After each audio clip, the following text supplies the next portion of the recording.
Hey again everybody, Cidious StarCraft here for another StarCraft 2 commentary. It's going to be a 1v1 Protoss versus Terran on Tal'Darim Altar map. Very huge map here. Bottom right corner, yours truly, the great and wonderful Cidious. Not really, just a big noob. Top right corner, you got jooyeobi. I believe that's the pronunciation between his name, or for his name I should say. This is the, of course, a blue Terran up on top. Now, I would apologize in advance, or well, not really in advance, but I apologize for my commentating as of late. I'm not really the best. I'm trying to work on a couple things, and trying to make myself a little better. And I do appreciate if you guys comment one way or the other, good, bad, whatever.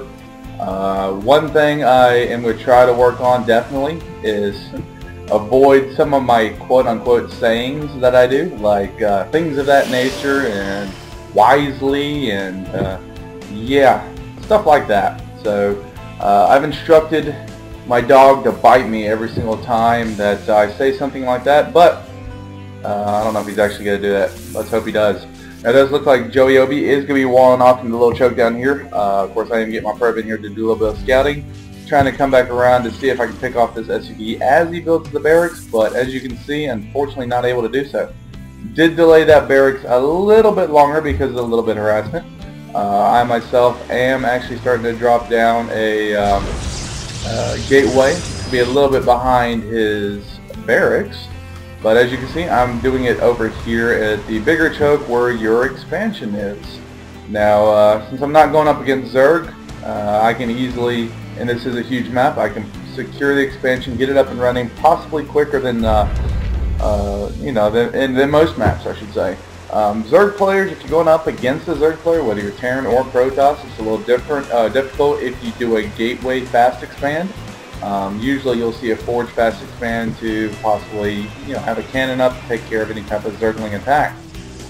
If you decide to do a gateway fast expand on this particular map against a Zerg player, what I would suggest, drop your pylon here, build your gateway, block this off a little bit, and then put your zealot right here. When you're ready to expand over here, and then build your 2 or 3 more gateways in the front. It'll be a little safer, then you don't have to worry about Zergs coming in here and destroying your pylons and ruining your day. This SUV is coming in here, but I do get a great surround on him and destroy him. As you can see, I actually have lost one as well. My scouting SUV did get blocked off and completely destroyed. Have a pylon at the backside of my base to not only hide tech structures, but also possibly to warp in units over here if there's any type of harassment. 8 p.m. for everybody. Looks like our Terran player is 205 to my 79. Now again, I'm going to reiterate, it's not a direct depiction of skill, but he might be able to do a little bit more. Now it looks like a little bit of engagement here, a little Marine against the Zealot. Of course, the Marine, if microed perfectly, will easily kill that Zealot. But keep in mind, is if he doesn't do anything, that I will end up recharging my shields. So as you can see, I do end up pulling out, or pulling out, depending on what you're referring to. Could be a good thing. But as you can see, our expansions are almost identical. He's at 62 seconds, I'm at 42. So it looks like we're going into a heavy macro game. He's about 20 seconds ahead of me in terms of building his command structure. It does look like now he has 3 Marines, might decide to push out. Of course, I only have the one lonely stalker, or zealot here, I should say. And army size, I'm still a little bit ahead, 28 to 27. Partially is because I have a drone or harvester advantage. I would have a drone advantage if I was playing Zerg, but as you can see, I'm not playing Zerg. I am thinking about possibly playing a couple Zerg matches as Zerg, of course, and casting those just to see how I do. Moving out with the Stalker because, again, Stalkers do very good against Marines. I can not only chase them down because I have a higher movement speed, but I can kite them around and get a couple kills and easily take care of these guys. Now, I do end up getting the 1 Marine kill. It doesn't seem like much at the immediate moment, but it is better than what he's done to me so far. Now I'm going to work on transferring a couple of probes over at the same time. It looks like he's actually transferred a lot of SVs over and still has a lot in the base. Now, a lot of people don't know that you really want your first expansion mined out, in a sense, before your your main. So you definitely want to have more harvesters here if you have a certain amount to deal with, as opposed to your main. Now some people choose to bring a whole lot of workers over to their expansion.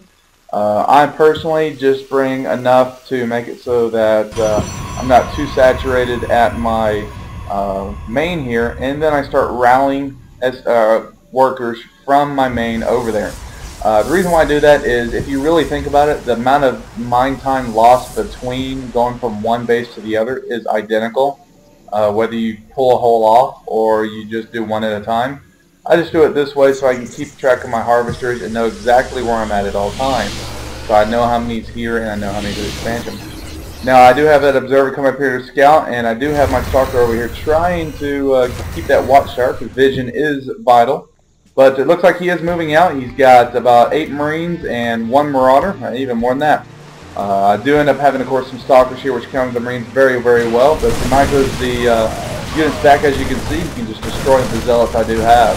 Now, I definitely don't want to lose my cybernetics core, because no more stalkers at that point. And I'm trying to just do as much damage as I can to them.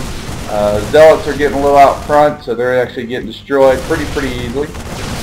Now I'm going to try to, of course, focus down the unit, move that one stalker back because he is close to being dead, but I was able to save him for a little bit longer and allow the shield to get back up just for a little bit and get one more attack in. Now I do have the army advantage, 4 stalkers to 2 marauders. And if you notice, I'm actually doing double observers here. One to scout any type of drops coming straight in, and another one right here to see if there's any type of move out that he decides to do. Now, harvester count, he is actually ahead by 4, 38 to 34. And of course he's got the mules, so he's getting a lot more income because of that. Production tab shows him building a lot of things. He's already building his engineering bay to work on upgrades. He's working on stim pack, building a couple more Marines. I'm actually just, for some reason, banking on a lot of resources. I let my macro slip a lot during that engagement. I was focused on him, and yeah, that's the noob in me. Screwed that up big time. But having both of the observers where I do, this one's going out and scout, and of course I see the missile turn, so I fall back. But having the observers where I do, I'm able to, of course, see any type of move out. I do decide to, of course, drop 4 more gateways, totaling out to be 8 total, and I'll be able to produce off that and get this money down a little bit quicker. I look at the supply discrepancy at the immediate moment, 54 to 70. That is solely directed because I've let my macro slip and that I wasn't paying attention while I was engaging. Even when you attack, guys, you definitely want to keep building units, build something. I am working on Zealot legs against a Terran player. If you're Protoss, Zealot legs are a must. You have got to have them. If you don't have them, then you're probably not going to win. So it's a big deal there. I was able to catch up the supply a lot, starting to spend a little bit more minerals. Again, I have the 8 gateways to, it looks like he might have just the 4. But he is working, of course, on getting a couple medvacs, possibly do some drops, or, of course, to heal his ground army. Now I do decide to come over here and destroy these drops because I want to start building my 3rd base. And it looks like he was trying to get a Hellion out. He dropped his factory in here to try and get a Hellion out so that he could probably do some worker harassment. I, of course, am not going to let this live any longer. Weapons and stalkers here to destroy it, just to ensure that he doesn't get any type of scouting with that factory and it doesn't work out too well for him. Looks like this medvac is going all the way around the map, possibly do a pretty decent drop. Let's see where he's actually headed to. He's not rallied anymore. But at this point in time, the supply count is identical.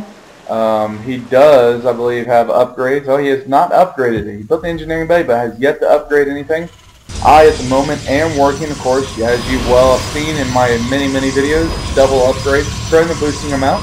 At the same time, getting my Zealot legs and working on some Colossus, because I see, for the most part, that he's doing a high infantry army, so I'm pretty confident in getting some Colossus and moving out with that. Now this little medvac is chilling out. He definitely needs to move in and do some type of harassment with me.